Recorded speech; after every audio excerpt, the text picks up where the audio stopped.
নাচলা, গাইলা, ফুর্তি করলা, নারী দেখলা, ছবি দেখলা, মদ খাইলা, জুয়া খেললা, রাস্তায় দাঁড়াইয়া পেশাব করলা, পরের বোন পরের মা যাচ্ছে, তুমি অসভ্য জানোয়ারের মতো বিশ্রী কোনো কমেন্ট করলা, আচরণ করলা, অসৎ বন্ধুদের সাথে আড্ডা দিয়ে উলঙ্গ কথাবার্তা বললা।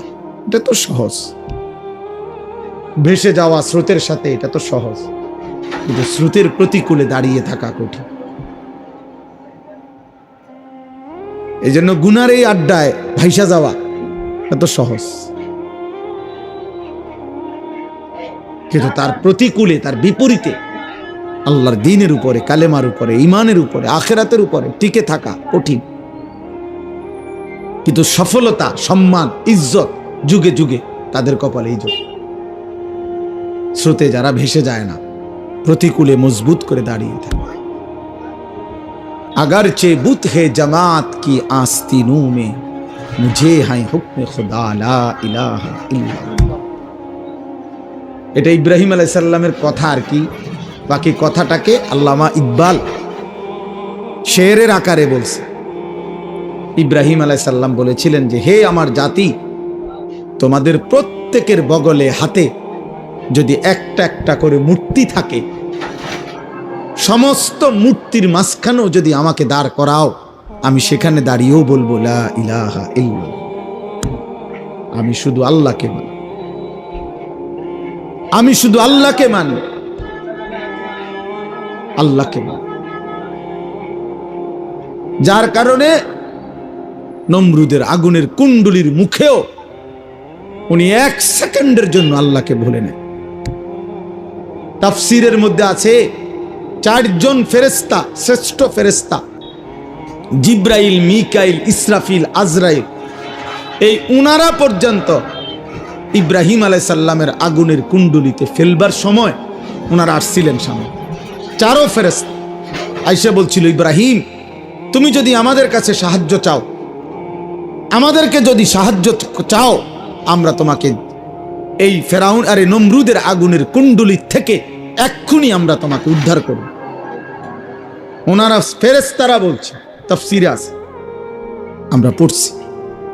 ইব্রাহিম আলাইহিস সালাম তখনও ওই অবস্থায় ফেরেশতাদেরকে বলছে যে, হে ফেরেশতারা, আমি যার জন্য আগুনে পড়তে যাচ্ছি তিনি আমাকে দেখেন? তো তারা বলল, অবশ্যই দেখেন। তো তিনি বললেন, তাইলে তোমরা সরো, যার জন্য আমি আগুনে পড়তে যাচ্ছি, ফেলানো হচ্ছে আমাকে, আমার জন্য তিনিই যথেষ্ট। হাসবি আল্লাহ, এইটা ইব্রাহিম আলাইহিস সালাম বলছে, আমার জন্য আল্লাহই যথেষ্ট, সরো, তোমরা লাগবে না। এই জন্য কোরআনে আছে, আল্লাহ তাআলা আরশ আজিম থেকে সরাসরি বলছে, ইয়া নারু, হে আগুন, আমার বন্ধু ডাইরেক্ট সাহায্য চাইছে। ইব্রাহিম ডাইরেক্ট আমারে বলছে, অতএব জিব্রাইল, মিকাইল, ইসরাফিল, আজরাইল কোন ফেরেশতা দিয়ে আজকে আমি আল্লাহ সাহায্য করব না, আমি আল্লাহ ডাইরেক্ট বললাম, আগুন তুই ঠান্ডা হয়ে যা। আল্লাহ তো ফেরেশতাদেরকে বলতে পারতো যে ওরে সরায় আন, ইব্রাহিমকে নিয়ে আয় অন্তেকার না। আমার বন্ধু তোমাদের কাছেও সাহায্য চাই না, ফেরেশতার কাছেও না। এই জন্য আব্বা বুঝতে শিখো, তোমাদের অগণিত ছেলে, মাশাআল্লাহ অনেক ছেলে তোমরা এখানে, বাকি এ কথা স্পষ্ট, তোমাদের অধিকাংশ ছেলে, তোমরা সর্বোচ্চ 20 কিলোমিটার জায়গার ছেলে। আমার তো আন্দাজ আছে তোমরা সারা বাংলাদেশ থেকে আসো নাই, তোমরা পার্বত্য চট্টগ্রাম, উত্তরবঙ্গ, নর্থ বেঙ্গলের মানুষ না, তোমরা খুলনা, বরিশালের না, তোমরা এই অঞ্চল, হয়তো সর্বোচ্চ একটা ইউনিয়নের ভিতর থেকে আসছো।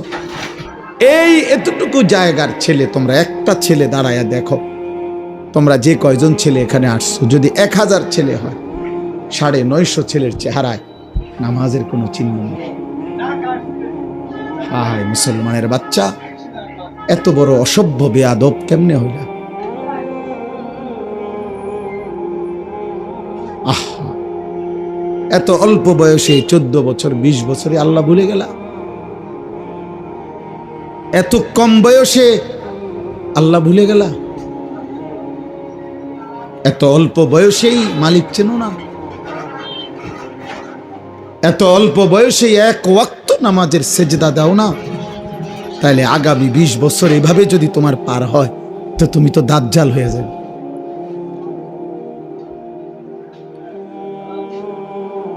তুমি আর ইবলিস তো বরাবর হয়ে যাবে। তুমি আর শয়তান ইবলিস তো বরাবর হয়ে যাবে।